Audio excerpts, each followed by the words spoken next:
আসসালামু আলাইকুম এভরিওয়ান। অনেক দিন পরে দোকান থেকে বার হইছি। ওই আমরা নয়াবাড়ি আছে, নয়াবাড়ি থেকে আসি। এর ফাঁকে একটা জিনিস করি, মাছের খাদ্য নিয়ে যাই। এখানে একটা গাড়া দিছি, নতুন গাড়া। গাড়া দেওয়ার উদ্দেশ্য হচ্ছে মাছ খাওয়ার জন্য। মানে মাছ খাইতে গেলে তো কিছু পরিশ্রম করা লাগবে, পরিশ্রম করতে হবে, কিছু খরচ করতে হবে। এই যে আপনারা তো দেখতে পাচ্ছেন আমি হাত হারাইয়া এই যে খৈলগুলারে মিক্স করতেছি গুঁড়ার সাথে। খৈল, এই যে খৈল, এটা হলো অরিজিনাল খৈল। এটা খৈলটা হয়েছে গিয়া ফৈরর।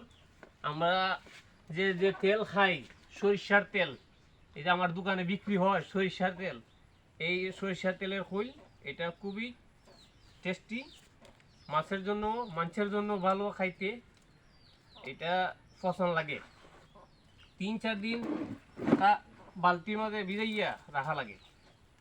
রাখিয়া বাদে আইনা গুড়ার সাথে মিক্স কইরা জ্বালাইবা, বাইন্দা বস্তাত বইরা।